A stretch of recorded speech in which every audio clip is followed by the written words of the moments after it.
আসসালামু আলাইকুম। আমি হচ্ছে আপনাদের কিছু গুরুত্বপূর্ণ সি প্রোগ্রামের কিছু গুরুত্বপূর্ণ এমসিকিউ দেখাই দিই, ৪-৫টার মতো। তো এদিক দিয়ে দেখেন, প্রথমে বাম সাইডে যেটা আছে এটা নিয়ে একটু আলোচনা করি। সি প্রোগ্রামে এই অংশে দেওয়া আছে যে ফর লুপ দিয়ে i সমান 1, প্রথম পদ 1 দেওয়া আছে, 5 পর্যন্ত চলবে। আর i প্লাস প্লাস মানে i এর সাথে প্রত্যেকবার 1 করে বাড়বে। খেয়াল করেন, i প্লাস মানে হচ্ছে i এর সাথে কিছু একটা বাড়বে, আর প্লাস আরেকটা অতিরিক্ত দেওয়া, তার মানে হচ্ছে 1 করে বাড়বে। ঠিক আছে, তো এগুলো দেখলে বুঝতে পারবেন আশা করি এখন। তাহলে আমরা কি করলাম, প্রথম পদ 1, 5 পর্যন্ত চলবে আর i এর সাথে 1 করে বাড়বে। কিন্তু এখানে কি দেওয়া আছে দেখেন, ইফ দিয়ে দেওয়া আছে কি i সমান সমান 3, পাশে দেওয়া আছে কন্টিনিউ। এখন কন্টিনিউর কাজ কি মনে রাখবেন, কন্টিনিউর কাজ হচ্ছে যার সাথে কন্টিনিউ থাকবে শুধু ওই সংখ্যাটা বাদ যাবে, ওই সংখ্যাটা আমরা দেখব না। ঠিক আছে, ব্রেক আর কন্টিনিউর জিনিসটা আমি একটু বুঝে দিই আরেকবার। কন্টিনিউ হচ্ছে কি, যার সাথে কন্টিনিউ মানে সংখ্যাটা থাকবে এটা বাদ যাবে, বাকিগুলো প্রদর্শন হবে। আর ব্রেকের কাজ হচ্ছে যে সংখ্যার সাথে ব্রেক লেখাটা থাকবে ওইখান থেকে বাকি সব বাদ যাবে। তাহলে খেয়াল করেন, আমি এক্সাম্পলটা ক্লিয়ার করি।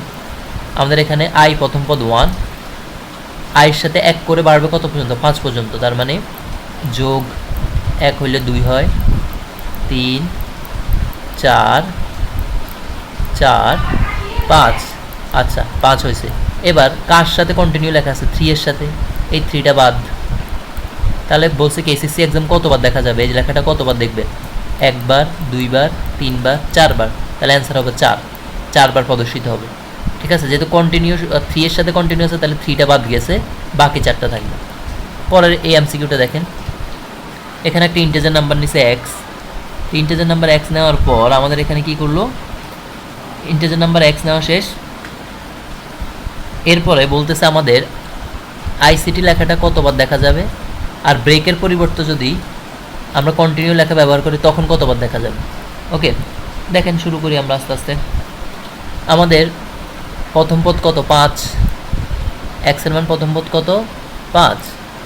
দেখেন এই যে এক্স এখানে 5 দেওয়া আছে, তাহলে আমরা প্রথম পদ 5 লিখলাম। প্রত্যেকবার এক্সের সাথে এখানে একটু ভুল হয়েছে, লেখাটা আমি ঠিক করে নেই। এক্সের সাথে প্লাস 3 মানে প্রত্যেকবার কত করে বাড়বে, প্রত্যেকবার হচ্ছে 3 করে বাড়বে। তার মানে আমি 5-এর সাথে তাহলে কত যোগ হবে, এখন আবার আমার 5-এর সাথে যোগ হবে আরও 3, যোগ হলে হয় 8, আরও 3 যোগ হইলে হবে কত, 11, আরও 3 যোগ হলে হবে 14। কেন 14তে এসে থামছি, ওই যে আমাদের প্রোগ্রাম বলছে 14 পর্যন্ত যাবে। এবার ব্রেক কার সাথে, 11 এর সাথে। খেয়াল করিয়েন, ব্রেক হচ্ছে কার সাথে, 11 এর সাথে। তাহলে 11 এর পরে যা আছে সব বাদ, 11 এর পরে যা আছে সব কিছু বাদ, কারণ ব্রেকের ক্ষেত্রে ওই সংখ্যা থেকে শুরু করে সব বাদ হয়ে যায়। তাহলে বাকি যে দুটো থাকে সেটাই অ্যান্সার। তাহলে আমাদের কতবার দেখা যাবে আইসিটি, 2 বার দেখা যাবে। যদি কন্টিনিউ হয়, এবার খেয়াল করেন, বলছে যদি ব্রেকের পরিবর্তে এই জায়গায় এই লেখাটা এখানে যদি কন্টিনিউ লেখা থাকতো তাহলে কতবার দেখা যেত। কন্টিনিউ হইলে শুধু ওই ওয়ার্ডটাই বাদ হবে, মানে ওই সংখ্যাটাই বাদ হবে। যে 11 আছে না, 11 বাদ হবে, বাকি 3টা থাকবে, যেমন 5, 8, 11। তাহলে কয়বার দেখা যাবে, 3 বার। ব্রেক ব্যবহার করলে দেখা যাবে 2 বার, আর কন্টিনিউ ব্যবহার করলে দেখা যাবে 3 বার। আবারও বলি, ব্রেক আর আমাদের কন্টিনিউ ডিফারেন্সটা কি, ব্রেক যার সাথে থাকবে ওই সংখ্যা থেকে পরবর্তী সব বাদ, এর আগে সব কিছু থাকবে। আবার কন্টিনিউর ক্ষেত্রে যার সাথে কন্টিনিউ থাকবে শুধু ওই সংখ্যাটা বাদ, বাকি সব থাকবে। এটা হচ্ছে দুইটার ডিফারেন্স। এরপরের সংখ্যাটাতে আমরা আসি। এখানে এস এর মান কত হবে সেটা বের করতে বলছে আমাদেরকে। এস এর মান কত হবে দেখেন, এটা পারবেন, এটা সহজ আছে। এখানে আই সমান সমান কত, 1 লিখলাম।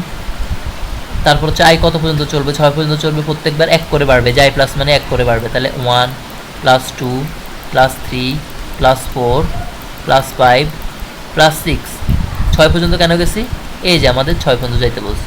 অ্যান্সার কি বলছে, এস এর মান কত হবে, এস এর মান হচ্ছে ফাইনাল যোগ, এই যে এস এর মান কত হবে। তাহলে যোগ করেন, 2, 2 × 1 = 3, 3 × 3 = 6, 6 × 4 = 10, 10 × 5 = 15, 15 × 6 = 21। তাহলে টোটাল অ্যান্সার হবে আমাদের 21।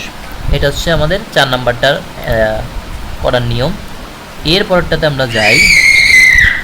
পরেরটা যদি আমরা দেখি, পরেরটা যদি এখানে দেখি, আমাদের এখানে কি বলছে,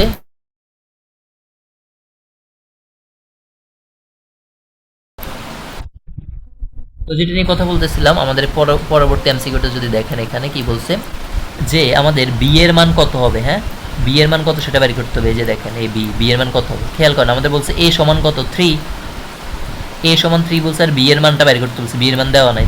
তাহলে এখানে দেওয়া আছে 2a, এ যে কত বসাবেন 3 বসাবেন, তাহলে কত হবে 3 দুগুণে 6, তাহলে বি এর মান হবে 6। শেষ। এটা ছিল আমাদের পরবর্তী যে এমসিকিউ ছিল এই 5টা, এগুলো মোটামুটি ইম্পর্টেন্ট আছে। আমি পরবর্তীতে আরও কয়েকটা